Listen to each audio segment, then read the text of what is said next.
because your fire church is what we had before. We'll call this Just so you meeting can of the generate Plan more revenue, Commission, say April yes. 25th, 2024, Sustain meeting of the itself. Plan Commission to order. Please have the roll call, please. Mrs. Barnhart. Mr. Coltice. Here. Ms. Johnson. Here. Mr. Klein. Ms. Miraz. Here. Mr. Miller. Mr. Obermeyer. Ms. Swaneker. Mr. Hostetler. Here. And we have Fred Webster and Attorney Derek Jones. Thank you. We have the review of the executive session. You want to, So for the meeting minutes this evening, you have review of the executive session minutes from January 25th, 2024, and review of the minutes of February 22nd, 2024 meeting. Seeing as that the board that's here and present tonight, neither of the majority of you that are, the individuals that are here today did not constitute a majority of the attendance of both of those meetings, so I would recommend tabling those to the next month, because you have to have a majority of those that were in attendance at the meeting itself. and if they weren't at the meeting, they shouldn't be voting. Correct. So I would recommend tabling the minutes. Do we need a motion to table then? I would recommend so, yes. Could I have a motion to table both these minutes? I'll make that motion to table the minutes of the executive session and the regular meeting on the executive session, January 25th, and the regular meeting on January 25th. No. Yeah. No, the February 22nd regular meeting. Correct? Correct, February 22nd, regular meeting. Correct, that February 22nd, regular meeting. I'll second. I have a motion and a second to table those two items. Do we have to roll call or just voice? Let's You do can roll call. Just do roll call. Mrs. Barnhart. Yes. Mr. Coltice. Yes. Ms. Johnson. Yes. Ms. Miraz. Yes. And Mr. Hostetler. Yes. Those two items have now been tabled until the next meeting. Correct. Then we move on to 24 PC 06. Beamish? Is that the proper pronunciation? Yes. Thank you. Beamish Timothy and Joan. I don't want to butcher your name, so thank you for correcting me. 4115 West Shore Drive, Bremen. Ty? Could the applicant come up front, please? Oh, yeah. Sorry, my ear. You can have a seat here at the center table and state your name and address for the record, please. Timothy A. Beamish, 4115 West Shore Drive, Bremen, Indiana. Awesome, thank you. So the applicant is requesting to rezone a parcel from A1 to L1. So as you can see here, the highlighted parcel in blue is the subject parcel this evening. It's currently zoned A1 agricultural and is proposing to be rezoned to L1 lake residential. The rest of their properties are highlighted in yellow to the east as you go towards East Shore Drive out at Lake of the Woods, just south of 4th Road. This highlighted section in orange is that same ownership property owned by the Beamishes that's also zoned L1. Part of their desire is to combine all the properties together so it all becomes one parcel, but in order to do that, it all must be zoned the same zoning district. So within the agricultural district, you have this list of uses on the left, and the lake residential district is on the right. These are just the permitted uses. Each have a series of special uses that are available as well. So the applicant is preparing for a lot consolidation, but in order to do so, the property must be under the same zoning classification. The majority of the property is zoned L1 Lake Residential, with only a portion of the property being located within Thayer's Addition. There's one parcel, subject parcel, that is zoned A1 Agricultural. The applicant is wanting to consolidate the property in order to prepare it as a part of estate planning. So the findings that are considered include the comprehensive plan, current conditions, desired use, property values, and responsible growth.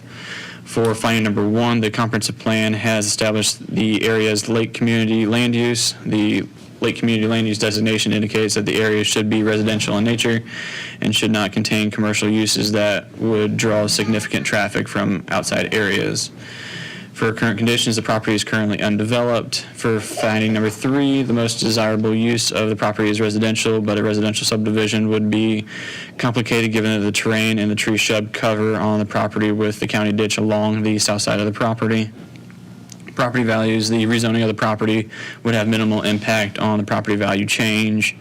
For responsible growth, the rezoning of the property would not necessarily promote residential growth based on the desires by the applicant to combine the property. There is no immediate plan made aware to staff for any development of the property. So for recommendation, based on the information provided and reviewed by the Technical Review Committee, staff and TRC would recommend approval of the proposed rezoning. It is now up for board recommendation. Do you have anything you want to add? No. You guys have any questions for him? No. We need a public hearing. I move that we open the public hearing. Second that. We have a motion and second to open this up for public hearing. All those in favor say aye. Aye. Opposed, the same. Public hearing is now open. Anybody here want to speak in favor of this proposal? Anybody here want to speak against this proposal? Any correspondence? I do not have any I do not have any in the folder this evening. There was a lady that raised. Oh, somebody raised, I apologize. Could you at least move forward?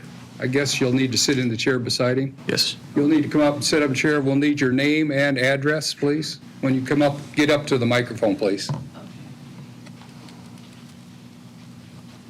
Okay, my name's Lucinda Gott, and I own the property, a piece of property.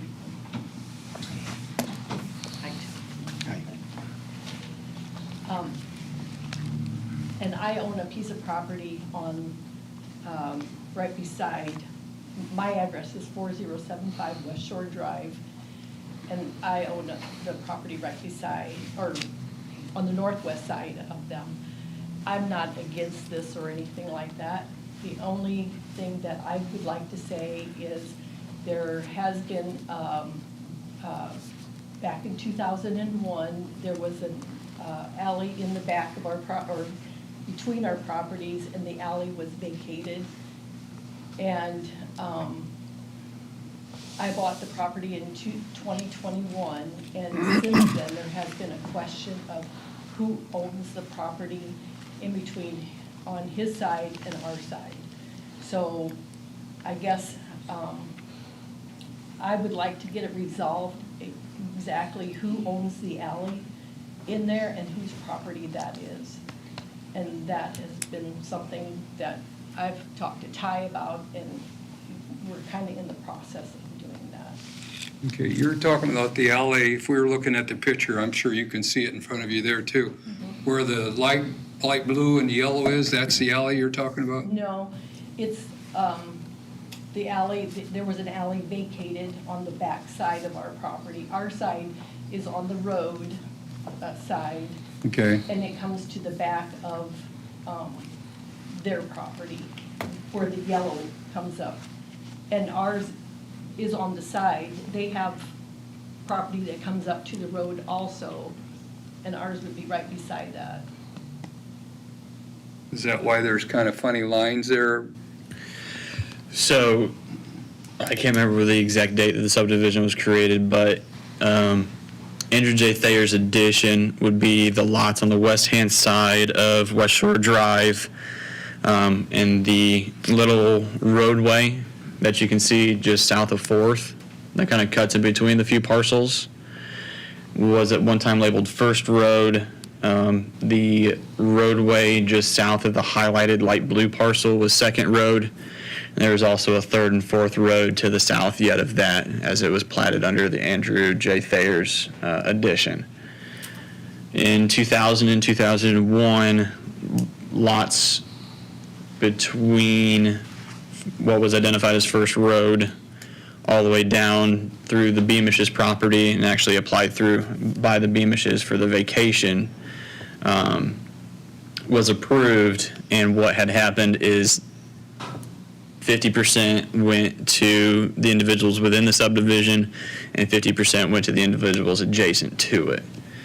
And so we've been in contact with her as well as in contact with the attorneys to establish what does that process begin to look like? What's the actual process supposed to be for those vacations? Standardly, when you start talking about vacations, it's usually all internal to the subdivision itself, not necessarily on the outside of a subdivision. And so that's kind of where the complication with this comes into play.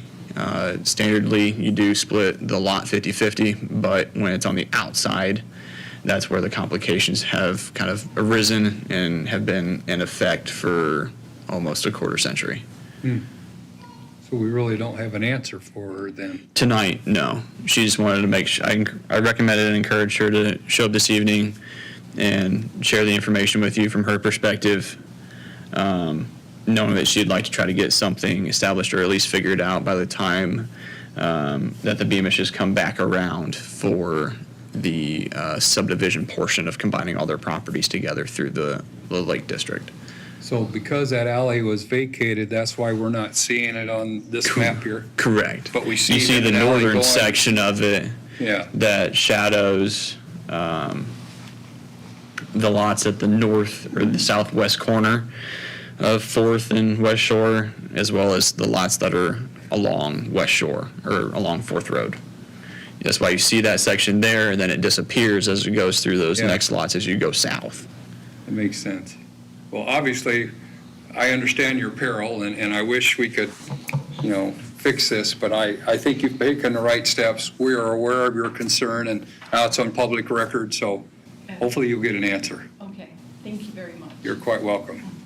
Like I said, I wish it was a better response, but you did the right thing. Thank you for bringing it up. Yes, thank you. Are there anybody else that want their feelings known? And I already asked about correspondence. Great. You guys have any questions? I can make a motion to close public hearing. I'll second that. We have a motion and a second to close public hearing. All in favor, say aye. Aye. Opposed, same. Public hearing is now closed.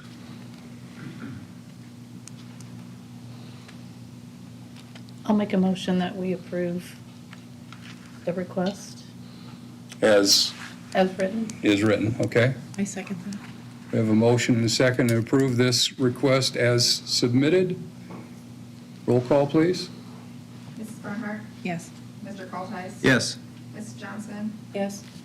Ms. Meares? Yes. And Mr. Hostetter? Yes. You're set. You just get with Ty and he'll explain everything, but you're set. You're good. Thank you.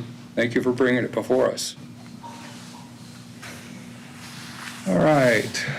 Next item on the agenda is 24-PC-07, Montgomery, Chad and Courtney, Michigan Road, Plymouth, Indiana. And you obviously are, I'm Rich Ziegler from Territorial Engineering. thank you very much. All right, the applicant is seeking to replat Lot 6 of the Higbee Tavern Baby Farms Lot 6 into Lots 6A and 6B. Here is a rough beacon drawing of where Lot 6A and 6B would be located. Better yet defined here within the plat itself as proposed. You can see that there's an easement on the south side of Lot 6 within Lot 5. There was an existing easement already there, and this is a second easement that's going to be sitting on top of that to provide access to both Lot 6B and 6A. 5A, which is to the southwest, was already established back in, I believe it was 2020, to create that lot and access. So we went out and took some pictures of the property.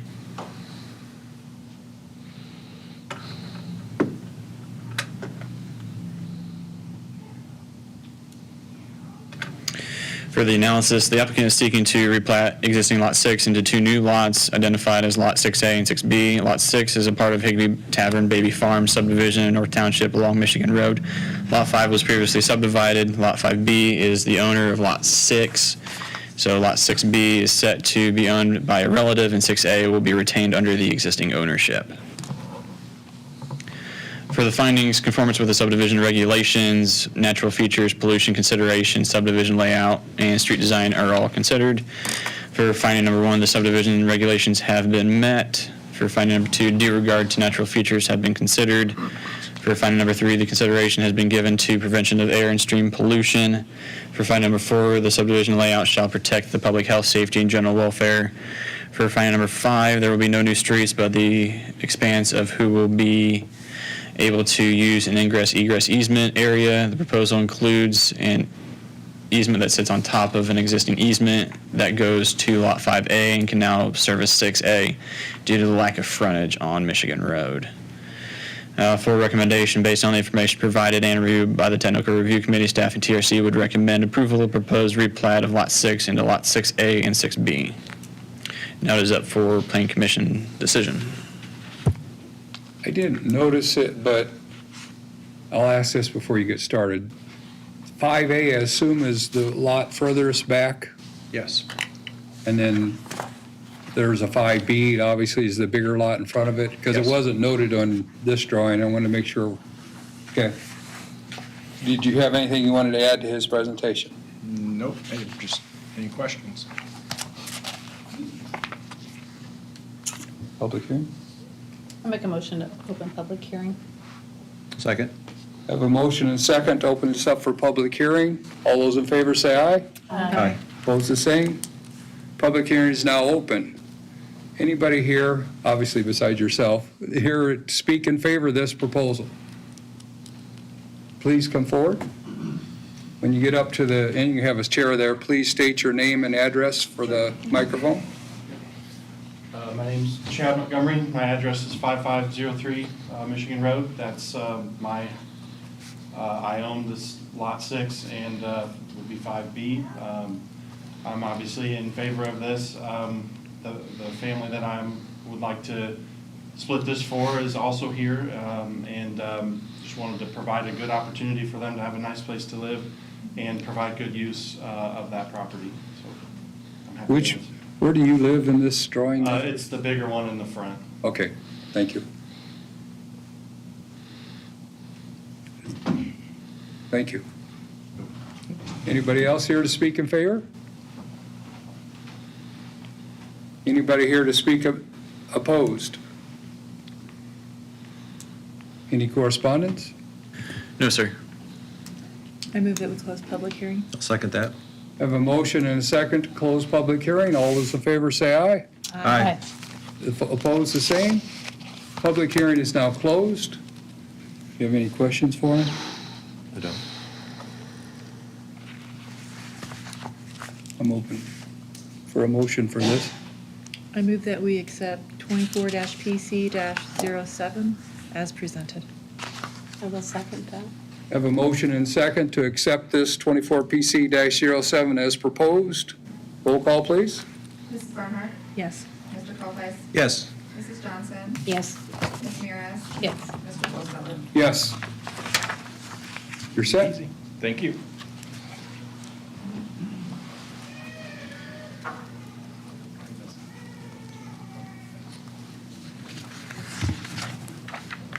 Okay, now we need to hear 24-PC-05, Marshall County Plan Commission. The Plan Commission is seeking to amend the zoning ordinance that pertains to battery energy storage system. Ty, you have the floor. So February 24th, the motion was made by Ms. Loneker to table 24PC-05 for Marshall County Plan Commission, an ordinance amending Article 3, 6, and 13 to create a regulation for battery energy storage systems until April 25th in order to allow the board more time to digest the information provided, and that was seconded by Ms. Barnhart, and motion carried 6-0. The topics of research requested included bonding, liability insurance, ground and spill protection, noise, setback comparison, and thermal runaway. So we went through and did those topics of research for bonding and liability insurance. Bonds are regularly utilized in the renewable energy space, including performance and payment bonds, right-of-way bonds, customs bonds, operations and maintenance bonds, decommissioning or restoration bonds. Surety bonds providers can assist with contractor pre-qualification, and surety providers can help resolve claims effectively. That's coming from Travelers Insurance. And then from ERM Insurance, depending on the type of battery energy storage business, the required insurance coverage will vary. For instance, a battery manufacturer might need commercial general and product liability insurance, whereas an energy storage project developer may need extended warranty or performance insurance.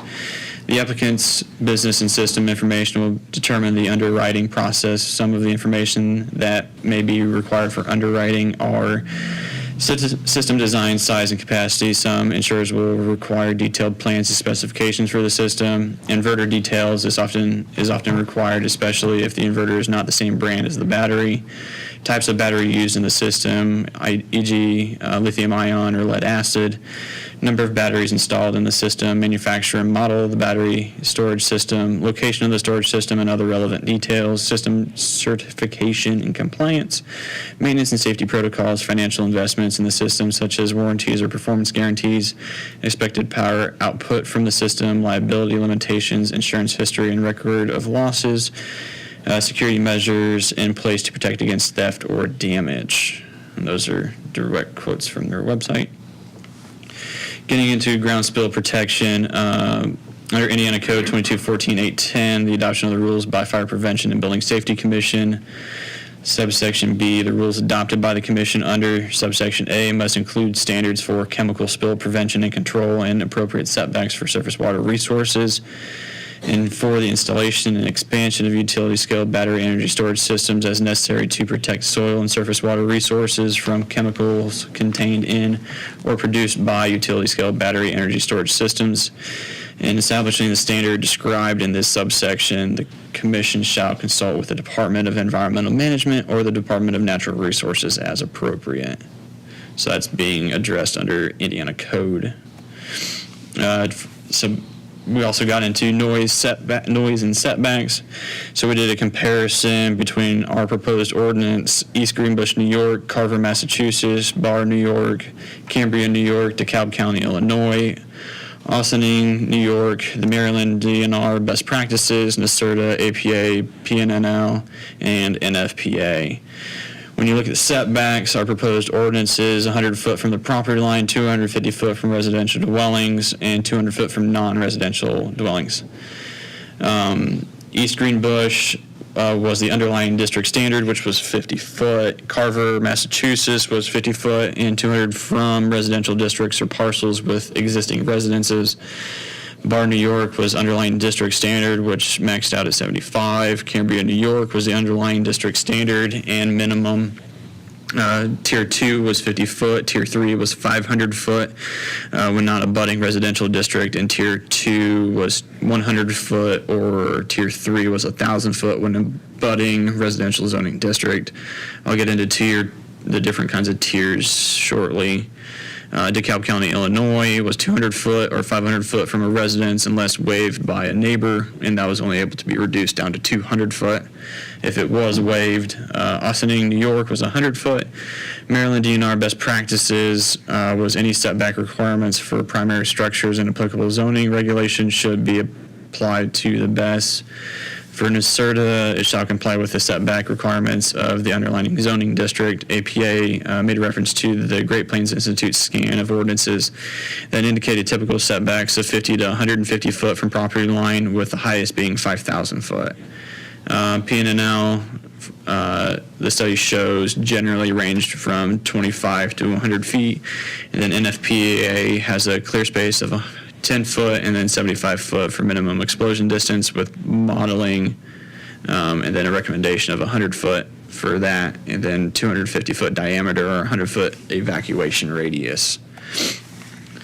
Getting into noise, the proposed ordinance was a 50 dBA 1 hour average as modeled at the outer wall of a non-participating residence. East Greenbush had a 45 dBA LEC for 8 hours and a 40 dBA LEC for 1 hour as measured at the outside of an existing residence as referenced in 19 NYCRR 900-2.8.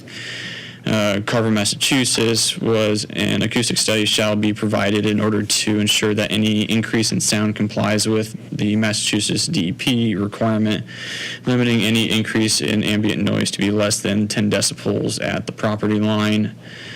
For Bar, New York, 40 decibel 1 hour average as measured at the outside wall of a non-participating residence. Cambria, New York was 45 dBA 1 hour average as measured at the outside wall of a non-participating residence or occupied community building. DeKalb County, Illinois was 60 decibels as a 1 hour average as measured at the outside wall of a non-participating occupied building. Austin, New York, 60 dBA 1 hour average as measured at the outside wall of any non-participating residence or occupied community building. Maryland DNR best practices: noise produced by the BES and associated equipment must be kept below 1 hour average of 60 A-weighted decibels dBA based on measurements taken at the outside wall of any nearby unaffiliated building that is in current use. NYSERDA said that 1 hour average noise generation from the battery energy storage system components and associated ancillary equipment shall not exceed a noise level of 60 dBA as measured at the outside wall of any non-participating residence occupied community building. APA didn't have anything to say on the matter. PNNL indicated that some areas cap hourly average noise levels with maximum generally between 50 and 60 dBA over 1 hour average, and then NFPA didn't have a reference to noise. When we were doing the research into it, we did find some interesting standards for the reviewed communities. Cambria was the first one we were going through the review process, and they made reference to 1, 2, and 3 tiers. Tier 1 is sub 600, Tier 2 is over 600 kilowatts, and the third tier was essentially separating a 600 kilowatt system to a commercial system. They also indicated all topsoil disturbed during construction, reconstruction, or modification of each battery storage system will be stockpiled and returned to the site upon completion of the activity that disturbed the soil. In the event of a fire or explosion, all contaminated soil must be removed and disposed of at an approved facility. DeKalb County, Illinois, the maximum allowed credit for salvage value of any BES shall be no more than the estimated decommissioning cost of removal of the above ground portions of that individual BES, or up to 70% of the total estimated decommissioning costs, whichever is greater. Maryland DNR best practices. In general, both ESA and NYSERDA recommend that a BES and its subcomponents should meet the requirements of the applicable NFPA codes, ANSI standards, IEE standards, and the nationally recognized testing laboratory standards for BES equipment, which includes UL 9540, UL 1642, UL 1973, UL 1741, and UL 62109. It also included items for thermal runaway, fire suppression, and electrolyte spill, ventilation, decommissioning, in reference to EPA and Resource Conservation and Recovery Act. APA, this speaks a little bit more to the Tier 1, Tier 2, about 600 kilowatts. Tier 1 battery energy storage systems have an aggregate energy capacity less than or equal to 600 kilowatt hours or kilowatts, and if in a room or enclosed area consist of only a single energy storage system technology. B, Tier 2 is battery energy storage systems having an aggregate energy capacity greater than 600 kilowatts or comprised of more than one storage battery technology in a room or enclosed area.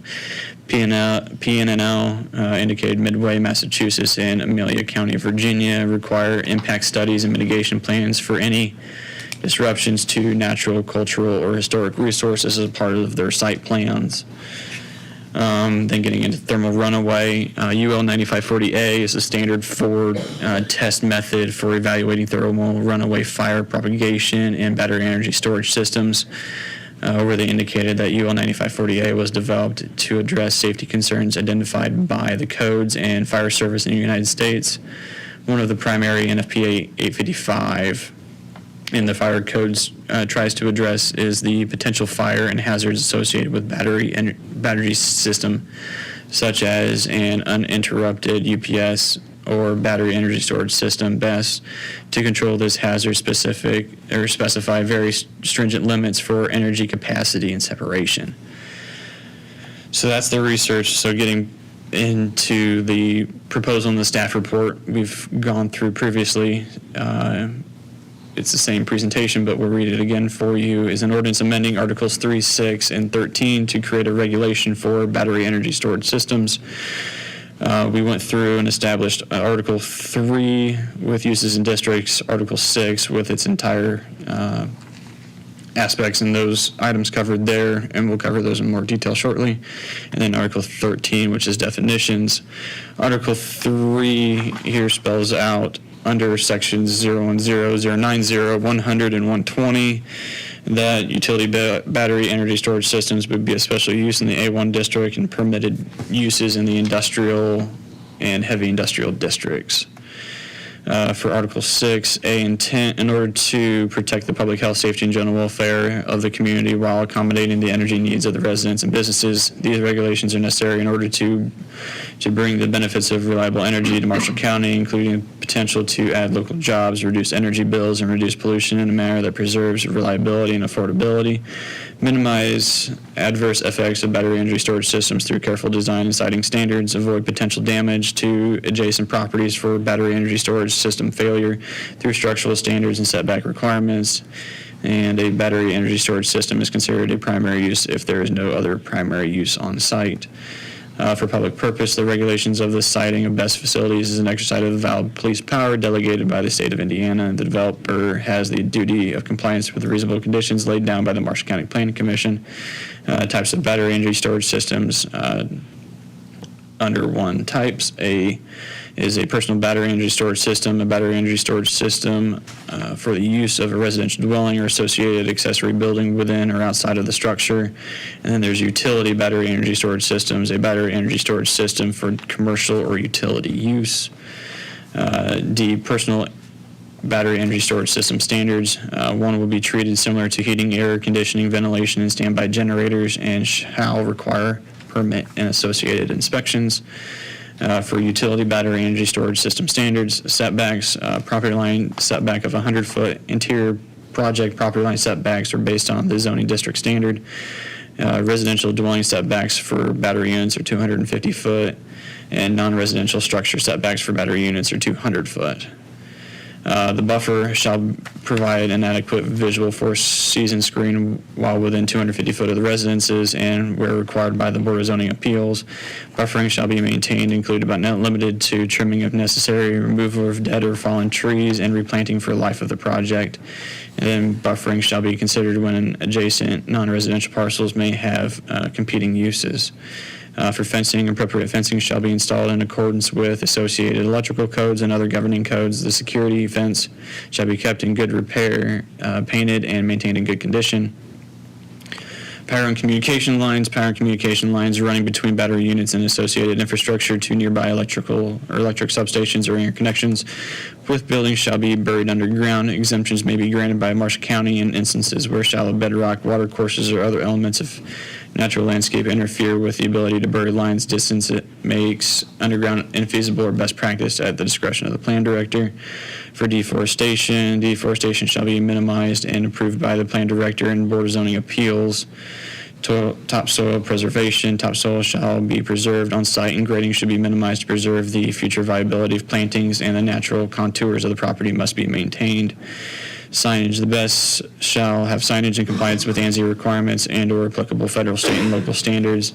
Some of the information should include the facility name, address, and emergency contact information. For lighting of the battery energy storage system shall be limited to the minimally required for safety and security purposes only. The lighting design should incorporate lighting that is motion sensor controlled, fully shielded, and downward casting. Use of floodlights is discouraged. Noise, the developer and or operator must account for sound level unless otherwise allowed under 3674-1109 as amended. The developer must provide information pertaining and showcasing the sound attributed by the solar energy system, and all associated components will not exceed an hourly average sound level of 50 weighted decibels as modeled at the outer wall of a dwelling located on an adjacent non-participating property. This requirement may be waived by the written consent of the owner of each adjacent non-participating property. For straight voltage, the developer and/or operator shall ensure that the facility is properly grounded and maintained to prevent stray voltage, and include a preliminary grounding site plan in the special use application and final grounding site plan in the submitted construction drawings for building permit approval. For 11, force majeure, should a force majeure event such as fire, flood, tornado, or other natural disasters or acts of God, war, civil strife, terrorist attack, or other similar acts of violence, other unforeseen events, or events which a project owner has no control, results in the best not managing electricity, the owner-operator shall, as soon as practicable after the force majeure event, provide notice to the permit authority of the event of the resulting cessation of generation operations. Also must demonstrate to the permit authority that the BES will be substantially operation and managing electricity no later than 12 months after the occurrence of the force majeure event. If the BES does not become substantially operational and resume managing electricity within 12 months, the project will be considered abandoned and the decommissioning plan will take effect. For access roads, all access roads shall be at least 12 foot wide, constructed of an all-weather surface, and have sufficient horizontal and vertical space for large vehicles, including but not limited to fire department apparatus. And then access roads may include turnarounds and may require locations for passing or overtake was added by the fire departments. Failed battery cells and modules shall not be stored on site and shall be removed no later than 30 days after deemed failed by the BES operator or cell module manufacturer. TRC review must be reviewed by the Technical Review Committee for permitting. They must include a site plan, state-approved permit as required under 2214-8, along with approved and provided submitted materials, identification of the type of battery system, safety data sheets for specific units, emergency response plan, and shall provide a copy of the emergency response plan that addresses the requirements set forth in NFPA 855. For permitting, 6, hazard mitigation analysis or letter of non-applicability. The applicant shall provide a letter summarizing the hazard mitigation analysis or similar letter detailing how an HMA is not applicable/warranted under NFPA 855. A property operations and maintenance plan, an environmental report. The applicant shall submit an environmental report and at the cost of the developer to include the following areas of interest. Water and soil testing locations shall be submitted and approved by the Board of Zoning Appeals. To have results submitted to the county commissioners, testing by qualified third parties required to ensure that there are not any adverse impacts to soil and public water resources. Other areas to be covered within the environmental report include compaction testing and location, soil erosion plan, and weed management.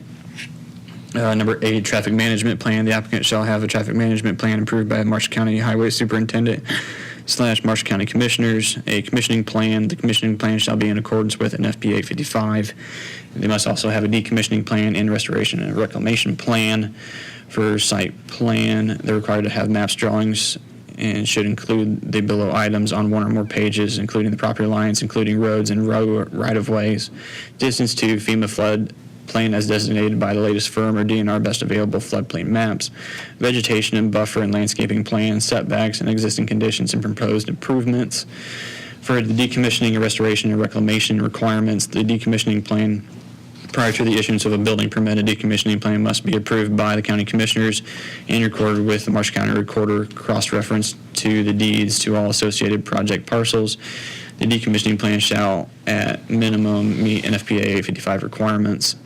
For restoration and reclamation plan, the restoration and reclamation plan shall include how the site improvements will be removed and the site will be brought back to pre-construction surface grade and soil profile after removal of the structures, equipment, graveled areas, and access roads. It also include how the revegetation of restored soil areas with crops, native seed mixes, and plant species suitable to the area. For bonding, the bond or financial assurance that will cover the reconstruction of public infrastructure due to construction activity related to the battery energy storage system installation that will be approved in association with the traffic management plan. Bond or financial assurance that will cover the decommissioning of the battery energy storage system as described in the decommissioning plan. Bond and financial assurance shall be reevaluated every 3 years with contributions adjusting at the time to cover cost of decommissioning at the cost of developer/project owner. A revised cost report shall be submitted and approved by the county commissioners upon revaluation, and said report will include the adjusted decommissioning costs and salvage values. The amount of the bonds or financial assurance must be approved by the Marshall County Commissioners, and the bond amounts must be agreed to at the time of decommissioning plan approval by county commissioners, and bonds shall be in place prior to building permit approval. Getting into Article 13 definitions, Section 010. ANSI is the American National Standards Institute. Battery or batteries is a single cell or group of cells connected together electrically in series, in parallel, or a combination of both, which can charge, discharge, and store energy. For the purpose of this definition, batteries utilized in consumer products are excluded. Battery energy storage management systems is an electronic system that protects batteries from operating outside their safe operating parameters and generates an alarm and trouble signal for off-normal operation or conditions. Battery energy storage system, or BESS, is a rechargeable energy storage system consisting of batteries, battery chargers, controllers, power conditioning systems, and associated electrical equipment. The system is typically used to provide standby or emergency power and uninterrupted power supply, load shedding, load sharing, smoothing, and dispatching of intermittent renewable energy sources or similar capabilities. kWh is the abbreviation for kilowatt hour, which is a measurement of energy capacity or a battery and a battery energy storage system. NEC is the National Electric Code, and NFPA is the National Fire Protection Association. So the procedure for this is a recommendation to the county commissioners. This recommendation is advisory only, is not binding on the county commissioners. So for the analysis, currently within the Marshall County zoning ordinance, there are little to no requirements for battery energy storage systems. The Planning Commission has advised the county commissioners in that there is currently a moratorium in place prohibiting the application of battery energy storage systems that is set to expire on October 16th, 2024. The moratorium is set so that the Planning Commission can consider and determine appropriate building zoning use regulations which should be adopted and incorporated into Marshall County zoning ordinance as the same pertain to utility scale battery energy storage systems. Battery energy storage systems are the latest in a line of ordinances that the public has taken a great interest in. The county ordinance currently only has one line referenced under the existing solar ordinance as of early February 2024, but as battery technology has advanced and become a more viable standalone land use, an ordinance is in need of being created should a project apply in Marshall County's zoning jurisdiction. The state of Indiana has adopted a process, procedure, and a series of requirements that are to be adhered to for the battery energy storage systems effective July of 2023. Those requirements were reviewed along with a reference document, NFPA 855, which set the standard for battery energy storage systems. The following proposal is based on the research of Indiana Code 2214-8, HEA 1173, titled Utility Scale Battery Energy Storage Systems, the National Fire Protection Association, NFPA 855, standard for the installation of stationary energy storage systems, articles by National Renewable Energy Laboratory, UL Solutions, previously under Ryder's Laboratories, Pacific Northwest National Laboratory, American Clean Power, along with multiple communities within existing battery storage ordinances outside of the state of Indiana due to the recent interest in the state of Indiana for such projects and the lack of ordinances dedicated to regulating them. One amendment per discussions with the local fire department has been included and can be best shown in the track changes document as better detailed in the PowerPoint presentation for the research from Indiana Code 2214-8, various sources and communities, grid scale, battery storage, FAQ, UL 9540, citing and best safety practices for battery energy storage systems, energy storage and local zoning ordinances, an overview of local zoning ordinances for battery energy storage systems, community codes, and NFPA 855, below some of the basic information from analysis prior to writing the ordinance. Indiana Code now requires the Department of Homeland Security regulate and approve all BESS projects beginning July 1st of 2023 and shall be compliant with NFPA 855.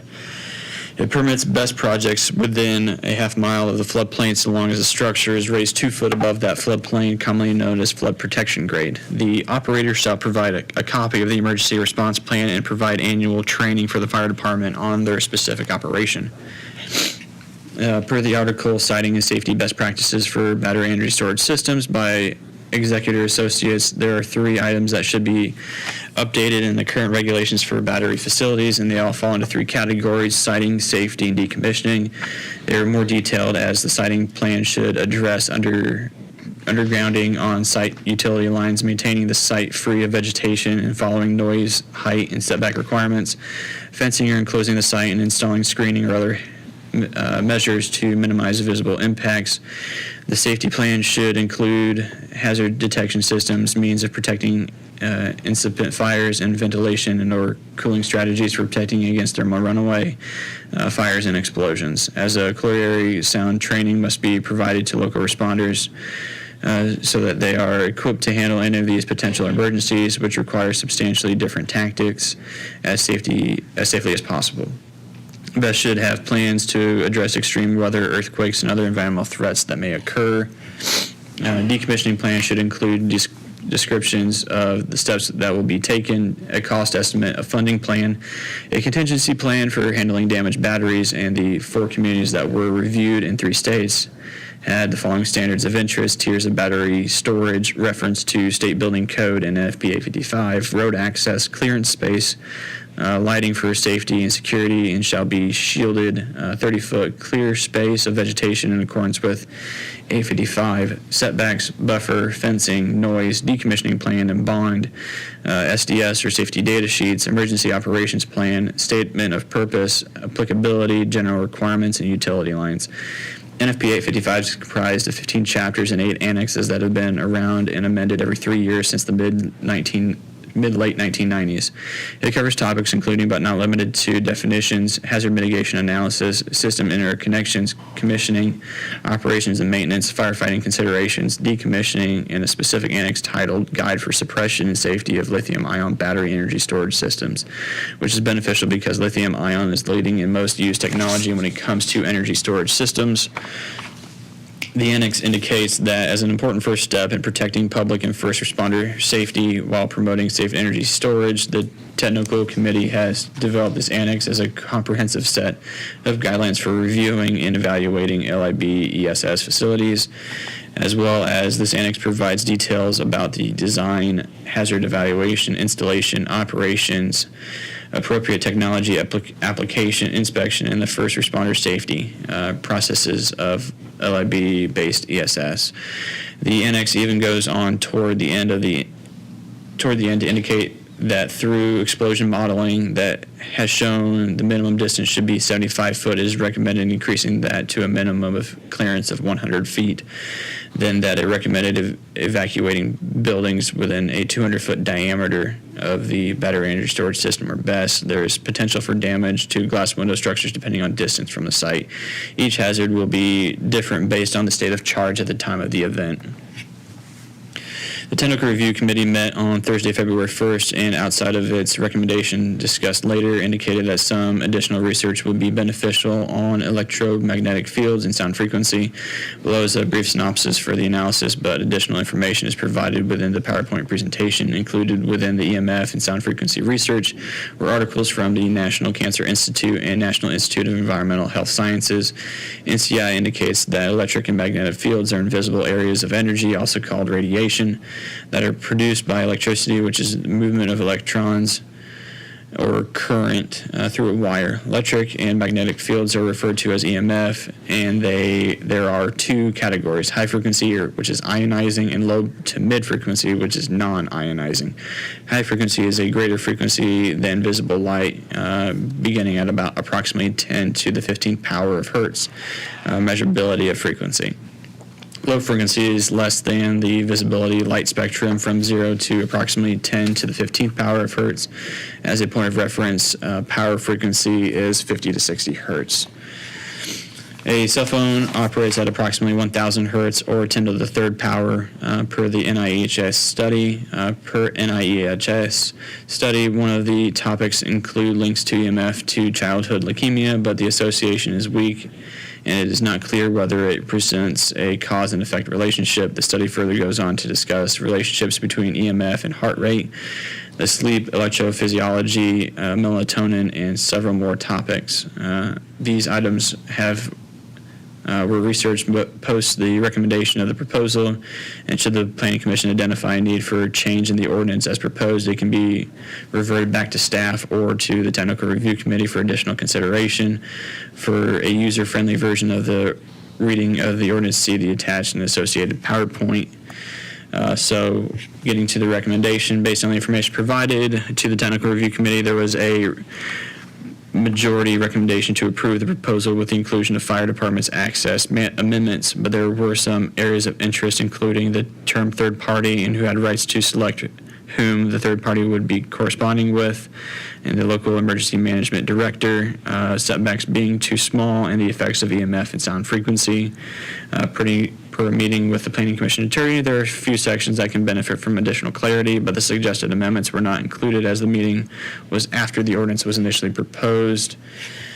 So as you kind of finish out the recommendation, it's the same as before. And previously, staff made the recommendation that Planning Commission continue with the public hearing, and rather than take action on sending it to the commissioners, the best action was to either take the evening's information under advisement to digest the information presented and comments made by the public, and then provide guidance to staff at a future meeting determined by the commission tonight, which was in February, or to provide guidance to staff on additional items of interest in the development of a best ordinance, and to bring back amendments and present additional research at a later meeting as determined by the commission in February. So for tonight, staff is making a recommendation that the initial proposal was tabled in February of 2024 for additional information, which is being heard tonight.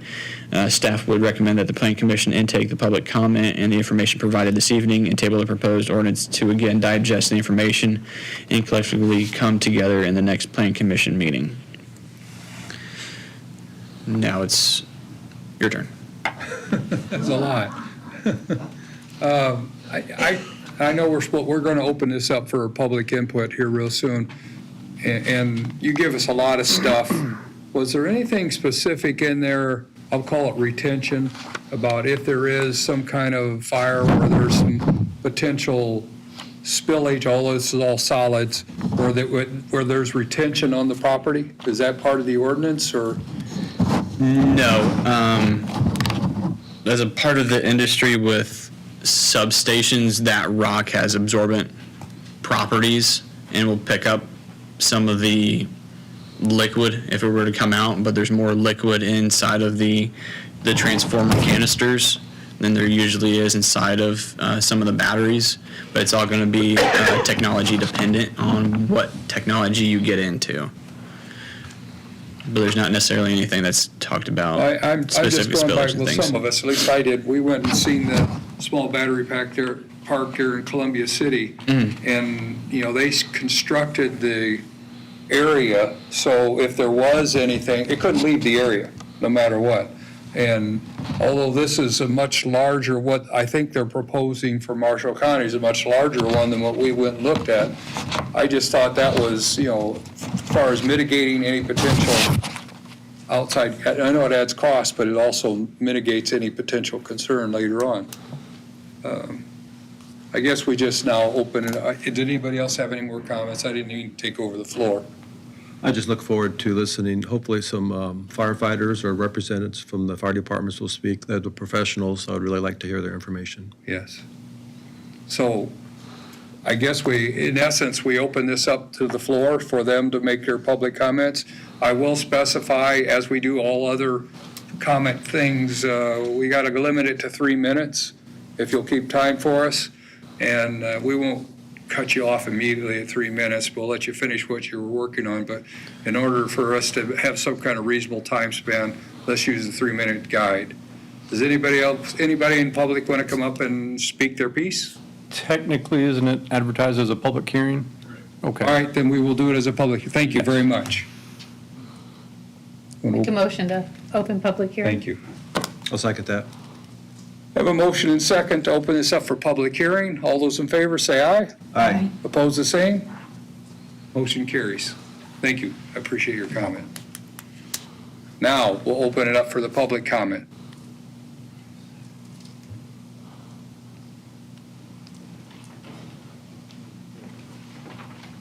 I'll need you to speak your name and address, please. Yep. Janelle Prochnow-Naylor, 16541 Robert Court, Plymouth, Indiana, 46563. I went to the TRC meetings, and I sat in there and listened to them, read through the whole thing.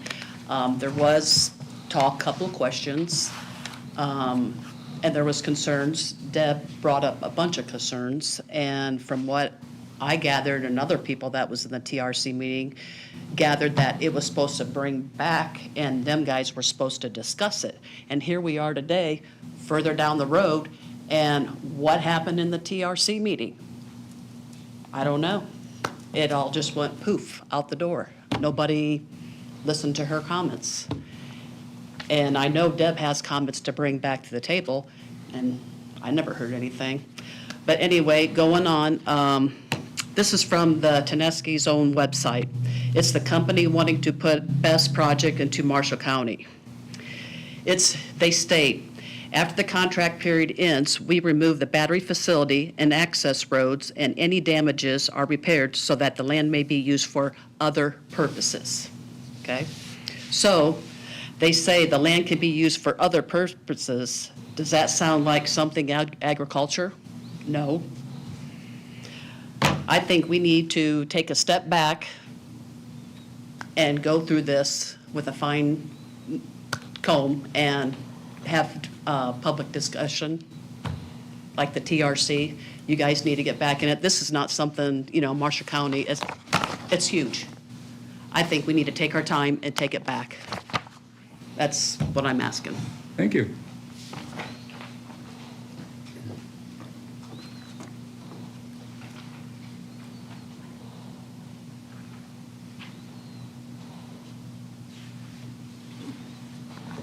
Hi, my name is Casey Neidlinger, 16682 14B Road, Culver.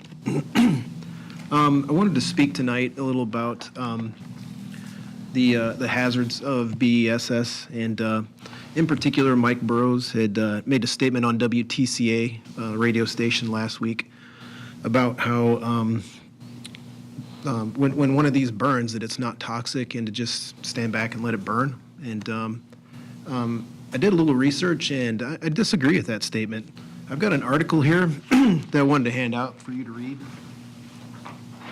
It's about a BESS fire in Arizona.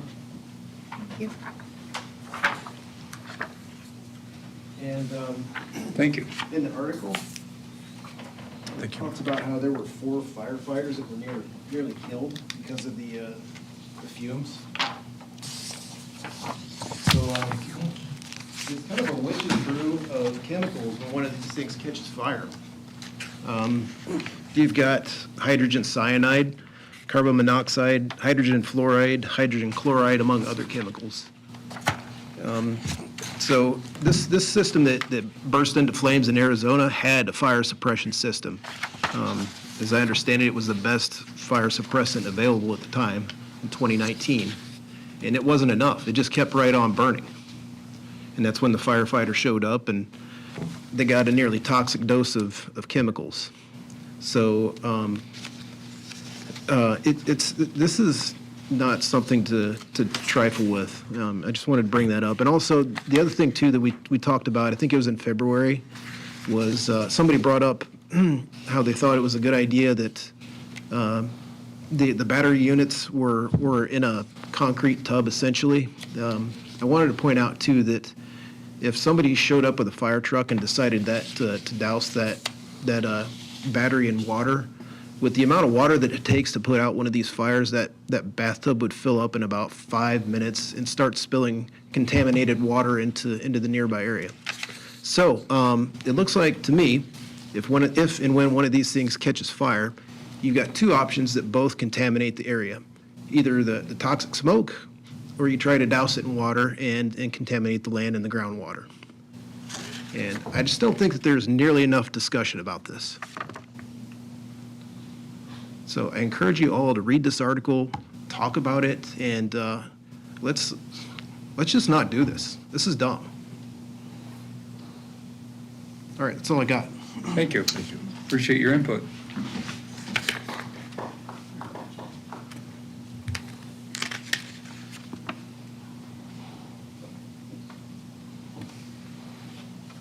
Good evening. I'm Alita DeWitt. My address is 17199 Oak Road, Argus. I'm really excited because I was born and raised in Argus, from kindergarten to graduation, along with a lot of people that still live there. We've recently bought some farmland. My husband and I own 48 acres. We're really excited. It saddens me, though, that they take what they call useless land to house a solar family, when that useless land actually provides pollinators for our farm. They don't realize the effect that that has on the whole community. And also these pollinators, without them, food prices would go up. Even if this unusable land could be used for livestock, cattle, pigs, whatever, without that land, we're all going to pay. We're all going to pay. Also, doing just a little bit of research too. Of course, I Googled it. It says, are solar panels more toxic than nuclear waste? And according to Environmental Progress, a Bay Area organization founded by author Michael Schellenberger, says, and this is July 18, 22, solar panels create 300 times more toxic waste per unit of energy than do nuclear power plants. Excuse me, I've already had cancer twice. I don't wish it to be across my road exposure. And I thank you for your time. You realize we're discussing the battery park, not the solar. Well, and that's good. That's part of it. Okay. That you can't have one without the other. Why would you want batteries unless you're going to have solar panels? Okay, thank you. Thank you.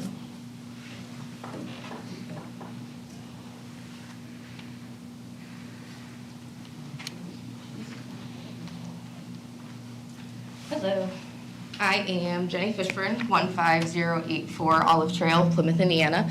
And I want to agree with the last statement that was said. You can't have one without the other. BESS, what's the point of having battery storage? We have to have energy to go into it. So it's not fair to say we can't talk about solar panels because it has to go with it. So I want to agree back with what Janelle said is we need to slow down, pause for this, because there are so many unknowns. I have spent countless hours researching, and yes, it's been deeper than Googling, right? I found scientific research papers, peer-reviewed, those kind of databases where you have to have a membership and pay for, right? So all these documents I found several, not several, I should say, only a couple studies that have gotten deep into the effects of BESs, and as well as those solar plants going in, talking about, and we know it, the effects that we're worried about is the major altercations to the land, how that's going to affect soil erosion, water quality, so on and so forth. And so, like this one research paper done by University of Sharjah, which is in the United Arab Emirates. Why that's relevant is because they have a lot of solar power plants there. And so this is just something coming down the pipeline from us, so we should take information from them. But I just want to quote a couple of things from these articles, and I'm transparent. That's the thing. I'm not like some of these solar companies where I just want to say everything on my side and forget the other, right? So all these severe impacts that need to be taken care of and avoided, most of them are based on scientific projections and hypothetical scenarios without actual field measurements or monitoring. So they say we encourage the need to measure and monitor such impacts during the operation phase of solar power plants and those BESs. Same thing on the next article. This was done by the International Journal of Energy Research. There are different types of ESSs. This research focuses on the different uses, the different kinds. And the quote is, but the environmental effects of these sources are still questionable for engineers, environmental scientists, and policymakers. Everything is still so unknown. Take our time. There's plenty of solar power plants and BESs out there. Why are we rushing? Step back, let's get that research, that information. I even talked to the EPA today and trying to find more information and research on this. And there's rumors that there's studies going on, but there's nothing concrete yet. So let's slow down, keep that moratorium in place. And if those solar companies are here, like what Ms. DeWitt just mentioned, them calling our land useless, those are still green fields. There's a difference between green fields and brown fields. Green fields meaning nothing has ever been developed there, and that land still has great potential. Brownfields, these are wastelands. We have a lot in the United States and in Indiana. In the United States, we have a total of 450,000 brownfields. And these, if you don't know what that is, a brownfield is where development had happened. We see a lot of it like in Gary, Indiana, Hammond, in those really populated areas, or really dense areas where, say, like a steel factory or something went out of business and they have not been redeveloped for fear of contaminants in the ground. So we can't use them for agriculture uses, or other businesses are worried about liability. But solar fields have been put on those as well as these BESs. So why not actually take land that is wasteland and it is doing nothing, it is actually hurting the economy and the people living in those communities, bring those to those spaces instead of taking up our prime farmland, or like what was stated, these important green fields that provide, maybe they can't produce quality crops, but they're providing important plants for us, our pollinators, and our earth. Thank you, guys. Thank you.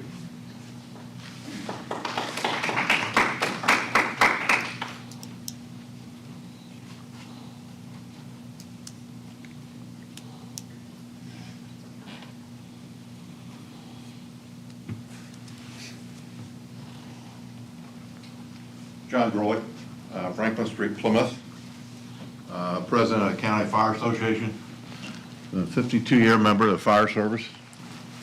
NFPA 855 is a national standard that's been adopted by the state of Indiana that affords guidelines for battery energy storage systems. We've had multiple occasions to meet with these folks, representatives of these companies. They're eager to do whatever the fire service requests. The water supply is basically in place to control fires in the proximity, not necessarily fires of the battery storage system. Those are self-contained. You're not going to put those out with water. It's just not going to happen. And we know that. They'll burn for days. The byproduct of combustion is many. Carbon monoxide, plastics put off hydrogen cyanide. So those things are lighter than air. They go up. If you have a hot air balloon flying over, you might be affected by that. They don't come down to the ground. So the product of the NFPA 855 is designed to create a safe environment for those battery storage systems. And certainly, I think the fire service has been pleased with the meetings that we've had with these folks, and the meetings that we'll continue to have with those folks. They're eager to meet the needs and demands of the fire service. Primary concern of the fire service is, of course, public safety. So we're here to serve, and that's what we do. And I don't want to boast, but we're pretty darn good at it. So can I answer any questions that you folks may have? I have a question, John. Yes. When the firefighters pull up to a situation like this and the container looks like it could be on fire, when is that determined whether to let it go or try to save it? How is that determination made? There's really, you develop what's called a pre-incident management plan. And those plans are, for all practical purposes, that there's no intent of managing that fire. The management is let it burn.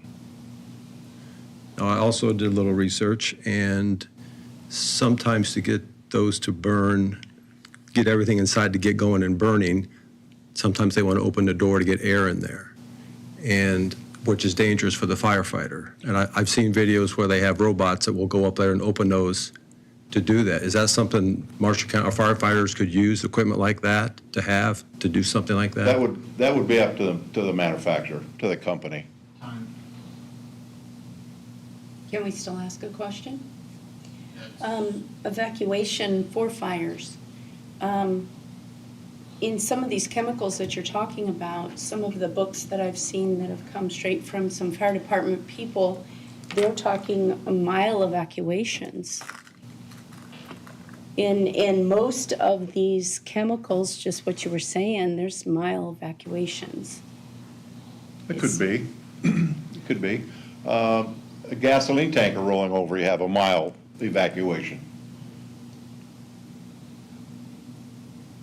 I have one more question. When these units catch on fire and burn, they could burn for days. Yes. So I assume you would have some firefighters out there monitoring it. Absolutely. Some of these small fire departments that we have volunteers, do we expect them to put their resources there when we could have other problems in the area? Or how would they put their time in if something else happens in the county where they're needed elsewhere? How does that work? That's a good question, Craig. The county fire service has mutual aid agreements with all 8 fire departments in our county. So if Fire Department A needs some assistance, Fire Department B is always willing to assist those folks. A prime example of the train derailment in Inwood in the late 70s, we were out there for a week. We really, to be fair to everybody else, we need to cut it off, but thank you very much for your Thank input. you.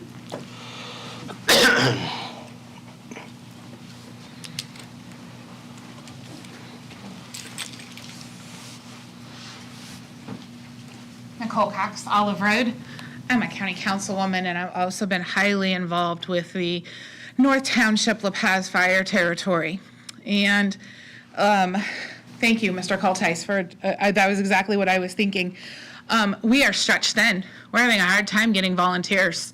Part of the reason we're having a hard time getting volunteers is because of all the state mandates that are put in place for training. So you have people working full-time jobs trying to get through the state mandated training so that they can just be a volunteer to spend their time helping their neighbors.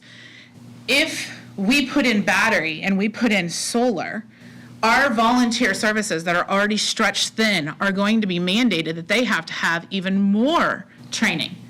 So now we have an individual where we're being forced to, John asked for a public safety tax.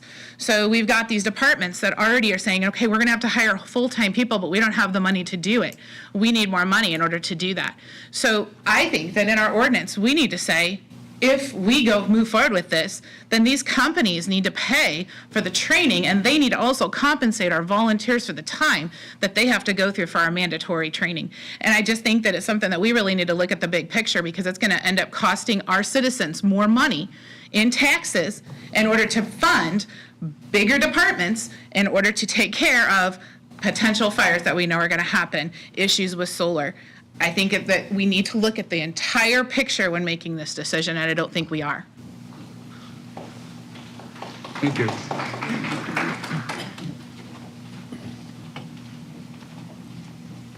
Good evening, Brandon Shattuck. We got a leadership problem. Where do you live? What? I'm sorry. Where do you live? Oh, 19921 9th Road, Plymouth, Indiana. Thank you. We got a leadership problem in this community, this county right now. As you know, in March 25th, this group had open door law violation. A year prior to that, the commissioners tried demoting Commissioner Klotz in an illegal meeting. It wasn't done right. That's a leadership problem. I'd imagine not everybody on this board has had proper training and even to know what you can and can't talk about in an executive session, in a closed door meeting. So that needs to be addressed. and maybe you need to think about that with certain leadership on this council, to make those changes or to request from the county to provide you with adequate training so that government can be more transparent, open, and honest. You are here representing the citizens of Marshall County. It is the citizens of Marshall County that come first, not some outside solar company. The citizens of Marshall County is what is to come first. It is #1 priority. Those things Mr. Grolick was talking about, my gosh, let's bring that to our neighbors.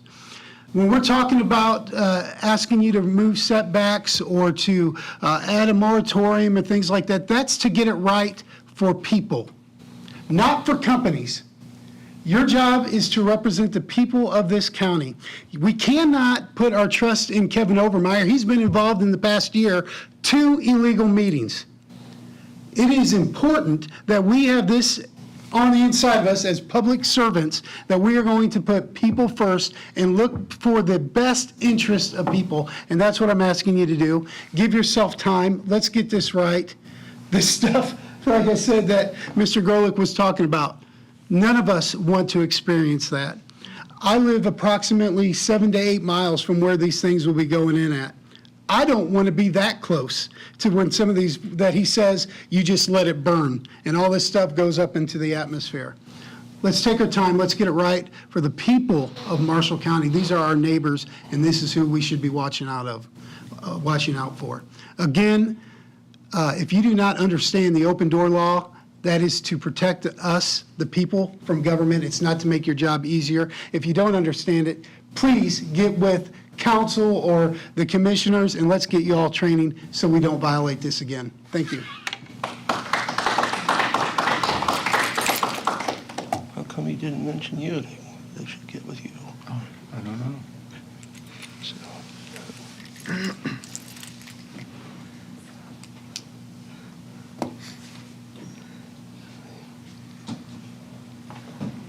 James Hingston, Long Beach, California, and I've got some handouts as well, if I can give those out.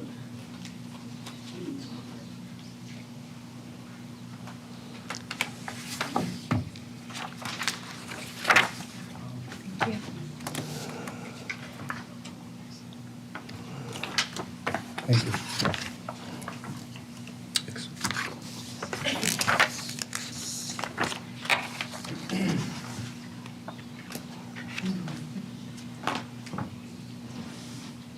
As I mentioned, my name is James Hingston, and I'm the lead developer at Tenaska for the Oriole Energy Storage Project here in Marshall County. I'd like to express gratitude to the Plan Commission and Ty and the TRC for the thorough examination they've done of existing codes and state regulations pertaining to battery storage. The resources I've provided outline the pressing need for battery energy storage. Assessments indicate that the Midwest's electric grid is at a high risk of electricity shortfalls in the near future. Indiana utilities recognize this risk and are now including battery storage in their integrated resource plans to ensure they can continue to supply electricity reliably and affordably to their ratepayers. To bring the discussion back to the ordinance itself, I'd like to propose a few recommendations that we're proposing that would enhance the effectiveness of this ordinance. The first is on setbacks, and I've included a diagram with the handout on setbacks showing the dramatic effects that setbacks can have on a smaller project size, like you see with battery storage. Generally, these project sizes are 10 to 20 acres rather than thousands of acres that you see for solar projects. So even what you might think are modest setbacks can quickly eat up 50% of a project site. And that is going to increase setback sizes is then going to incentivize larger and larger project sizes that are not necessary for what you're actually developing. So our recommendation is to reduce the setbacks in the ordinance for residential structures to 200 feet and for property lines to 50 feet. Both of those are still in excess of the NFPA recommendations for setbacks. We also recommend eliminating setbacks for non-residential structures, given they are already protected by the property line setbacks. We would also recommend introducing flexibility to waive setbacks through agreements with non-participating landowners. We propose that the ordinance include a waiver for setbacks on internal property lines across parcels controlled by landowners participating in a project. This adjustment respects property owner rights for those who are seeking to host a project on land they themselves own. Decommissioning plans are required for all battery storage projects and already will ensure that the land is restored to its pre-construction condition. And lastly, on financial assurances, I mentioned this at the last meeting as well. We agree that revisiting bonds and decommissioning estimates and financial assurances every 3 years is prudent, but requiring county commissioner approval each time every 3 years throughout the lifetime of a project will seriously hinder the long-term viability of any project. So instead, we propose that those reevaluations be conducted by an agreed-upon third party, ensuring accuracy and integrity without the requirement for unnecessary discretionary approvals throughout the whole life of a project. Thank you guys for your time. Thank you.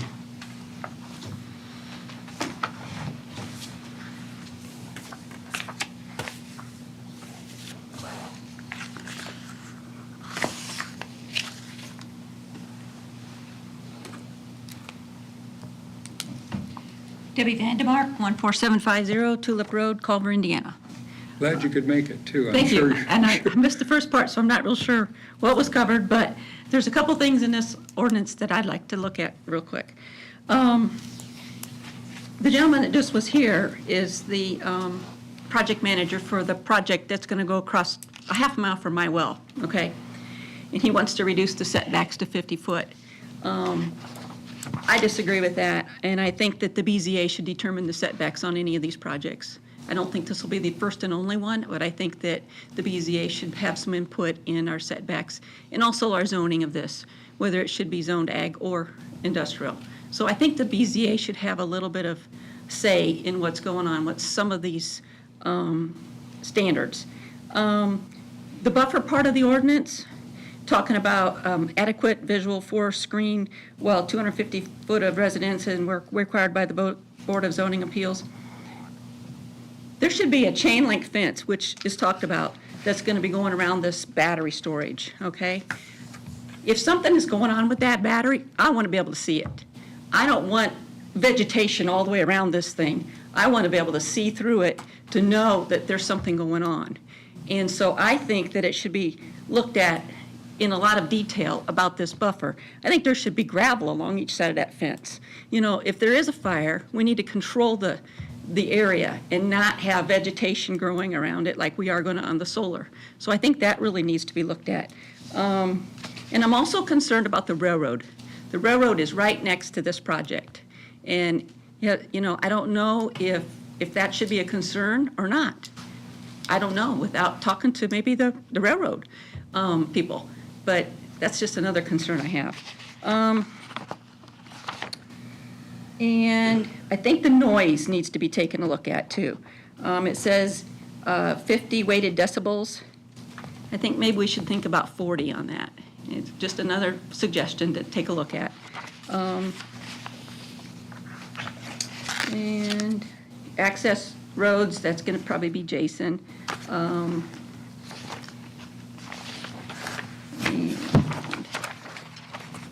And the fencing, when looking at this, we found different things on the fencing. The substation has chain link fence with barbed wire around it, and I'm assuming this project will have that as well. But I think that needs to be spelled out in here exactly what kind of fencing we need to have. But again, I really think we should be able to see through that fence to see what's going on. I know it's going to be an eyesore, but I'd rather see it than not see it. Okay? Just my. Thank you very much. Yep.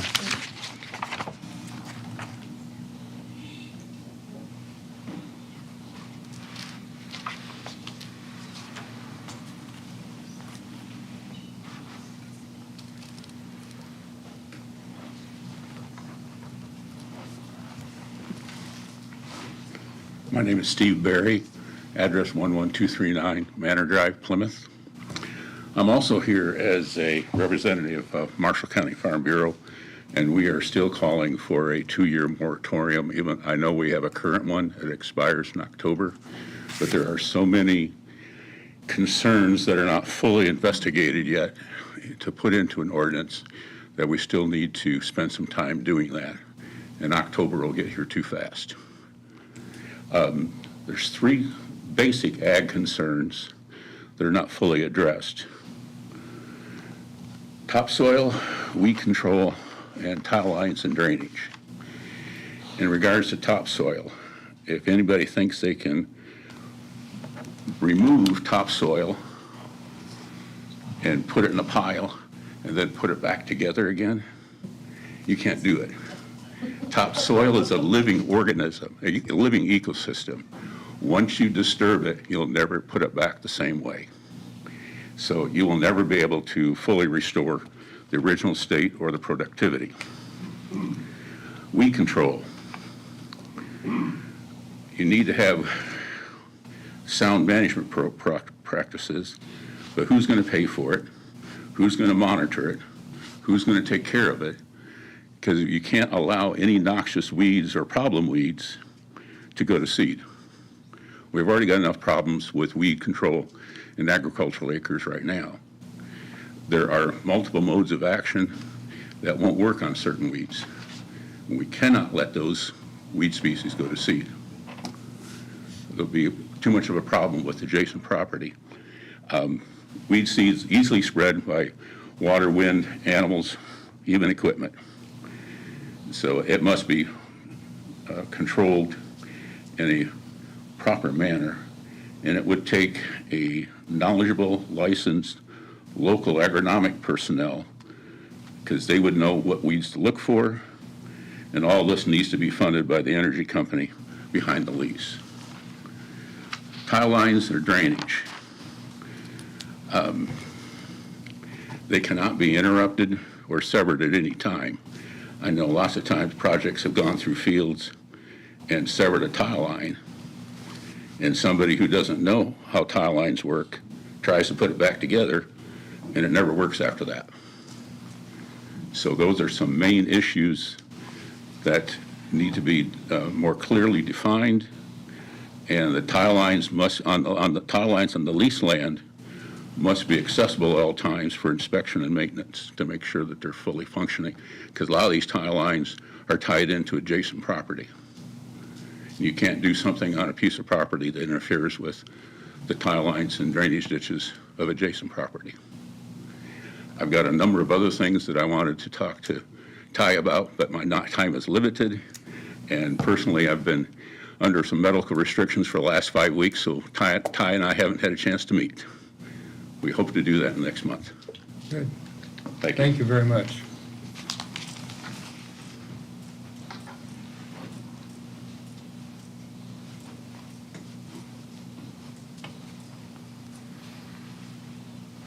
Is there any written correspondence you need to tell us about? Yes, I do have a letter to be read into record. Last week, Mike Burrows said that NIPSCO is planning to shut down all of its coal plants over the next few years. He said he likes to turn on the lights and have a hot shower. So where is the power going to come from? According to him, the state says our power will have to come from renewables, quote, and that means solar, batteries, and wind. Mr. Burrows failed to mention that NIPSCO itself says it is in the process of working on installing natural gas peakers at its Wheatland generation plant to, quote, back up its wind and solar facilities to ensure a steady stream of electricity. Notice that NIPSCO knows batteries won't adequately fill the peak demand gap caused by wind and solar. NIPSCO advises that they could raise customer rates every 6 months to finance construction of the new gas plant.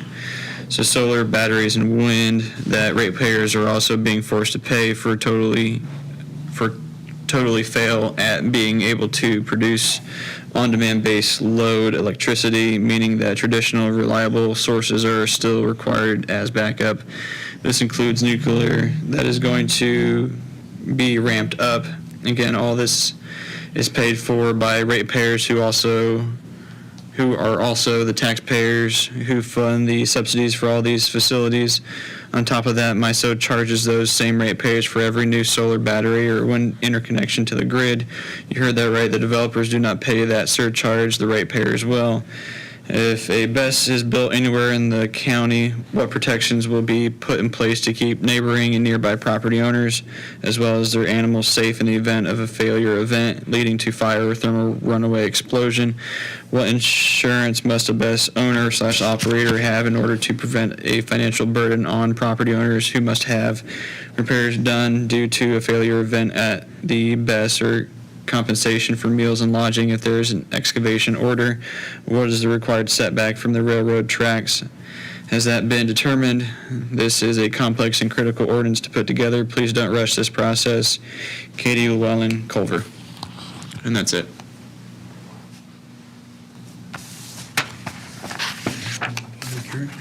I make a motion to close public hearing. Second that. Have a motion and a second to close the public hearing. All those in favor say aye. Opposed, the same. Public hearing is now closed. We need to, I think they're advising us that we should table this even more because we're not ready to make a decision. I have more questions than I have answers to. I appreciate a lot of people's comments. Some of them are similar to mine, some not, but there are some similar ones. I shouldn't be the only one doing the talking here. Go ahead, Deb, I'm Is there a sorry. way to get, because there is a whole lot, even insurance on the houses that are around these properties that can or will catch fire? There are so many questions here. Can we put a committee together to actually listen to get some of these people involved? Isn't that what they did on the solar one a couple years ago? Is there a way to get a committee together Did we do a committee where for the we solar have one? people come in? I don't remember that. I'm not disagreeing with you. I don't remember doing Back it. in the end of 19, first of 20, a solar task force was put together with a couple members of the public for and against solar, as well as a member from council and a member from commissioners. So that was strictly solar, didn't have anything to do with battery storage then? Correct. There's nothing in Indiana. There's nothing, you're pulling things up from states. And that's a valid point, by the way, and that's what I noticed in our comparison.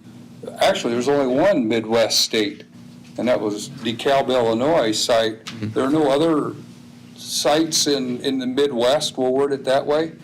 The leading states would be the northeastern states, and a lot of those have used NYSERDA's model ordinance essentially, and then made minor changes to the different sections as they saw fit. Because you can go back to that list itself. There's multiple New York municipalities, and many of them have different tweaks, whether it's 5 to 10 decibel difference in noise, setbacks from different parts and pieces, different distances. So there's not a lot of ordinances across the Midwest that are readily available. A lot of them are in similar situations in which Marshall County is in, Trying to decide trying what to they wanna do. figure out what to do. One of the differences between the solar situation back in 2020 and our current situation now with battery is that the state didn't have a recommended ordinance for solar at that point. That didn't come in until 21 and 22. And so what states already come in is they've set up several aspects, but they still have holes that the local communities still need to finish addressing, which is where the siting and the different zoning categories come into play. I believe that there's still even things in this that haven't even been addressed, like what is going to be the space in between the containers themselves. In one of your presentations, it had said 3 foot, which, how do you get a firefighter between there with their gear on? So there are a lot of things that haven't even been addressed. That's not part of our ordinance, how much space between the battery storage There's containers? setbacks set forth in NFPA 855, which has to be approved by the state DHS. Oh, so there are something in there, just not in our, because it's already in the NFPA regulation? Correct. Oh. I would hope it's more than 3 foot. It's 3 feet. It's 3 foot, 3 foot. Yeah. I agree with her. I think that's too close.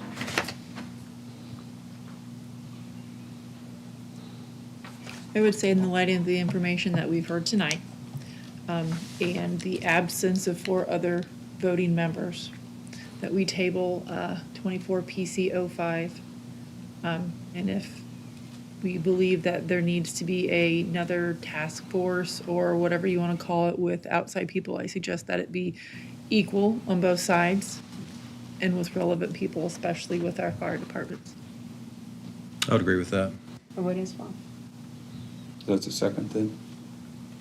That is a second. Okay. We have a motion and a second to table. There's a lot more to it than that. I don't want to. Right. But, and before we go any, get into the vote, who's going to put this committee together? You know, I don't have a problem with this. And in fact, it makes sense for us to delay because we're not ready to make a decision, to be blunt. But we got to have more people I don't here. think the motion actually called for this. It just said if a committee Yes, is if a committee assembled. is. Okay, I fair think the enough. motion is just to table. Fair enough. And I would be willing to work on that committee. Okay. Well, right now, we have a motion to table. Yes. And then second, let's do roll call, please. Mrs. Barnhart? Yes. Mr. Cultice? Yes. Ms. Johnson? Yes. Ms. Mears? Yes. Mr. Hostetler? Yes. No matter what, this is tabled until next month. Correct. And then hopefully, I would assume, and I don't want to presume that Ty and I will get together, or Ty, we can include you in that process too.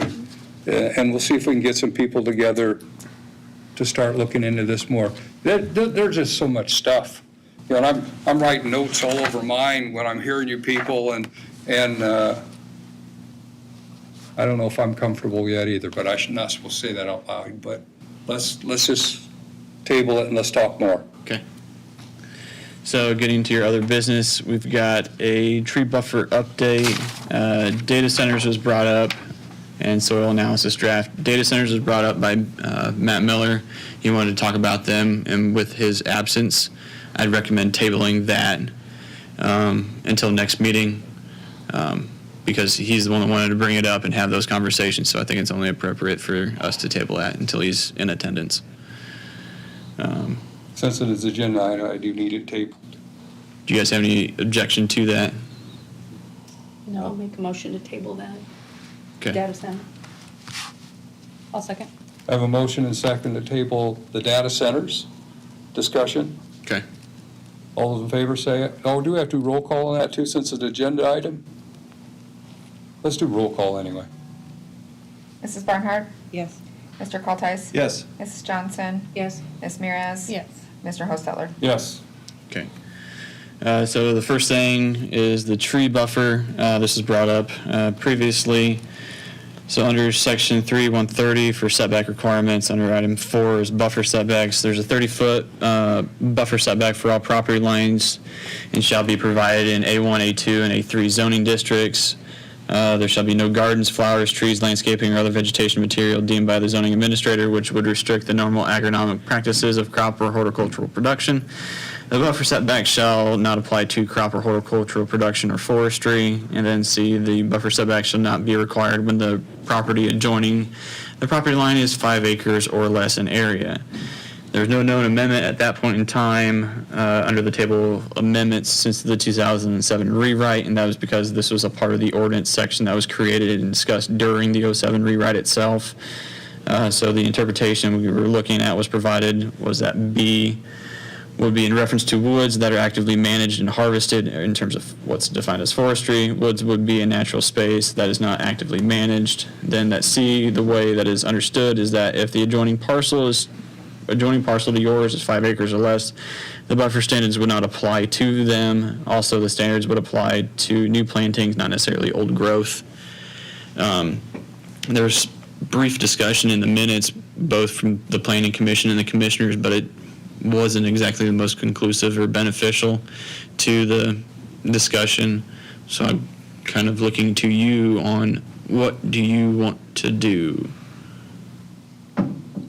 Where this begins to be a problem is farmers are going around their fields, they're getting scratched, beat up, destroyed for equipment that costs hundreds of thousands of dollars.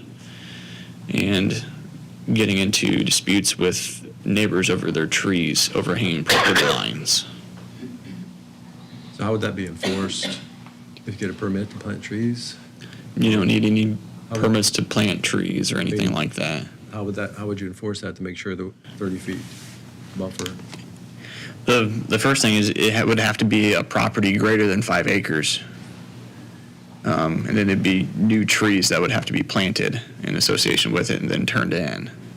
It's not exactly the easiest standard to manage itself. So if a property was less, If it was less than 5 acres, it wouldn't apply. Isn't that what he was complaining about, the smaller parcels, he'd have to go? A lot of parcels, especially when you start looking at A1, you can cut down all the way down to a singular acre. So the majority of your splits are usually the old farmsteads, at an acre to 3 acres in size usually. And so it's not going to be applicable to that standard, which isn't exactly helping out the farmer that has the right to farm their ground. So what are our options as far as what you're looking for? Are you looking to, it just says tree buffer update. Are we looking to bring something to a vote? I guess I'm not clear on. Essentially, I'm looking for the wishes of the planning commission. Do you want to look at revisiting that 5 acres or less aspect? Do you believe that somebody that's greater than 5 acres shouldn't have to hold to that standard of keeping their trees and everything trimmed back?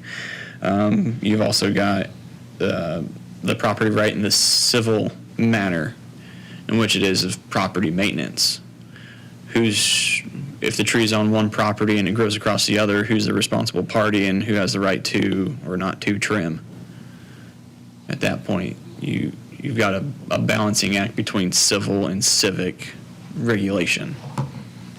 And some of this isn't planted trees. These are trees that have just grown up because that side of the fence, they don't mow it because they wanted it for wildlife. They wanted it to grow up, and now they've got a tree that's, huge and overhanging the fence line. I mean, this is, I don't know if this is something that we should. I didn't realize we had a setback requirement, to be honest with you. So you're saying this is already in an ordinance? This is in the ordinance today. How often It has does been in this effect happen? since '07. How How often does often? a Yeah. combine hit a tree that's overhanging? Right, Probably every year in multiple fields across the county. okay. Or a tree limb falls down and the farmer, like a tree limb falls down, someone else is over the fence and you just go out and you pick it up and you go on. I admit I was driving a combine and hit a tree with the auger still. I didn't fold it back. Now that's on public record. That was bad, too. So if you want to take the next month with this as well, Yeah. think on it and we can revisit that. And I'd like to hear more about what requirements are in place, because this is something, that goes back to any kind of tree I guess I need to get more informed about what the requirements are and what's allowed in other residential areas or other zones. If you have a 1 acre tract and you're going to pull it in 30 feet on all sides, you're really cutting down your lot, what you can use. Yeah, it causes a lot of impact to the farming operations that surround these properties.